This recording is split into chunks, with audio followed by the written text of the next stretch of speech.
so what I've got here now is I've just kind of moved the tables around so it looks a little bit more like a dining area, you know, just arranged a little bit different. I've got the bright lights on, and so here's what I'm thinking is that I would do the drop wall right along this line here, that where you can see where I've got the tables kind of set. It'll be just beyond the edge of that bathroom area and before that door into the dish area. And then I'd also do a couple of drops along this corner. I'd do probably 1, 2, and then turn the corner and do 3 of those 4-foot by 4-foot panels. And then along this wall it would probably be 6. 1, 2, 3, 4, 5, 6 drop down 4x4s. And then this TV, if this TV needs to be available, I'd kind of like to move it so that I don't have to leave the rest of this room wide open. And maybe what I would do is even move it just up one nook or even over to this nook, and then maybe do some soft furniture with a little dining area or a little side table that if somebody wanted to sit down, read the paper, and watch some news in the morning with some coffee, that'd be great. Along here, this wall, I'm thinking about a large format print of some sort. Ideally, in this space too, I'd have 2 8-foot spot tracks running there across the front over that cement area or those tiled floor area, and I'd put an area rug down there. And then I'd also have 2 8-foot tracks running,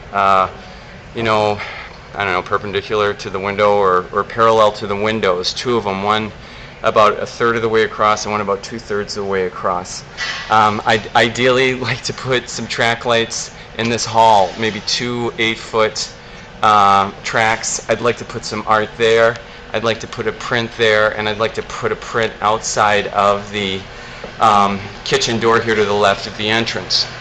I'd also, in here, this is where I do these kind of Rothko knockoffs, 3 of them, and I'd like the top edge of them kind of leaned out from the wall so that when people are walking through here, which is where I'm going to have coffee and breakfast breads and whatnot, they could just kind of look up and they'd be kind of looking at them as opposed to them being at an odd angle. In the window spaces here, what I'm going to do in these large windows to start is I'll lift the shades and I will put holiday decor, probably wreaths. In this area right here in front of this window, I'm seeing 2, maybe 3 small Christmas trees that artificial, that would be at different levels, heights. And then as well, in here I would do wreaths or something holiday on these windows.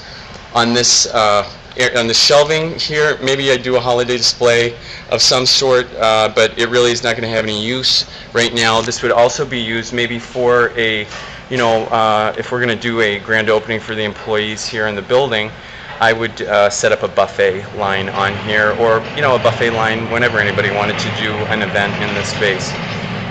Maybe a piece of art there too is what I'd like to do. But that's kind of the plan. And then of course I'd bring in some plants to warm it up a bit. I'd like to do an area rug right here. I'd like to do one right here to the left of the cashier, one to the right of the cashier, one in this area on the side of the buffet, probably a 5x8, and then maybe a larger one through this area here on this line, a rubber-backed mat type thing that I could get from a G&K Service or an Ameripride. Okay, I think that kind of does it for the interior, other than signage, which I'll put in written form what I'm thinking above ground. For sure a little directory thing here by the elevators, and then I'll probably do some sort of sign on an easel right outside of the gate here. Up in the lobby, I've got some thoughts.